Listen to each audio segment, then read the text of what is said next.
গণভোট নিয়ে কথা হচ্ছে। এই গণভোটের প্রবর্তক বাংলাদেশের শহীদ রাষ্ট্রপতি জিয়াউর রহমান প্রথম। গণভোট নিয়ে তারপর তিনি মানুষের কাছ থেকে ম্যান্ডেট নিয়েছেন, নিয়ে নিজেকে প্রতিষ্ঠিত করেছেন জননন্দিত নেতা হিসাবে। এবং সেখান থেকে তিনি তার চরিত্র, তার সততা, তার দেশপ্রেম, তার পরিশ্রম, তার দূরদর্শিতা, তার আন্তর্জাতিক গ্রহণযোগ্যতা সব কিছুর মধ্য দিয়ে তিনি এমন একটা পর্যায়ে পৌঁছেছেন যে রাষ্ট্রপতি বললে তাকে খাটো করা হয়, সরকার প্রধান বললেও তাকে খাটো করা হয়।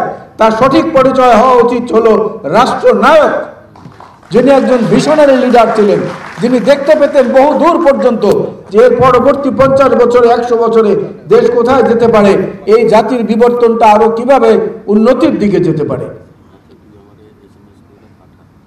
ইরাক ইরান যুদ্ধের সময় তিনি সেখানে শান্তির দূত হিসাবে কাজ করেছিলেন, আপনারা জানেন।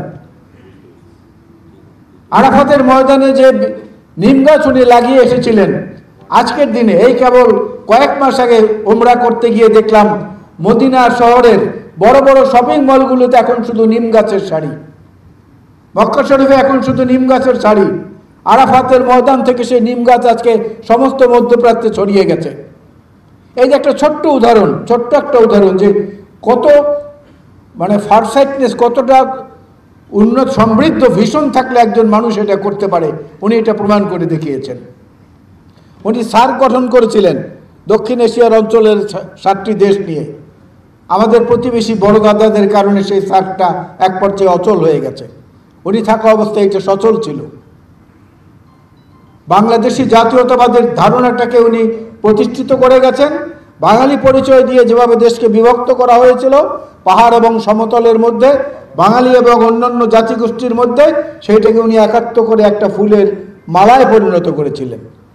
একটা ফুল দিয়ে যেমন মালা হয় না, একটা ফুল দিয়ে যেমন একটা বাগানের পূর্ণাঙ্গ পরিচয় হয় না, আরো অনেক ফুল একত্রে লাগে।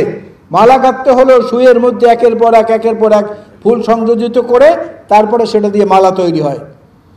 খণ্ডিত জাতীয়তাবাদ শেখ মুজিব দিয়েছিলেন এই দেশে, আর বিভিন্ন জায়গা থেকে ফুল সংগ্রহ করে সবাইকে একত্রিত করে একটা সুবাসিত ফুলের বাগান এবং একটা সুবাসিত ফুলের মালা তিনি জাতিকে উপহার দিয়েছিলেন বাংলাদেশি জাতীয়তাবাদ হিসাবে, যেখানে বাঙালি, অবাঙালি, পাহাড়ি, নৃগোষ্ঠী, ক্ষুদ্র জাতিগোষ্ঠী সবাইকে অন্তর্ভুক্ত করা হয়েছে, ধর্ম বর্ণ নির্বিশেষে সবাইকে অন্তর্ভুক্ত করা হয়েছে।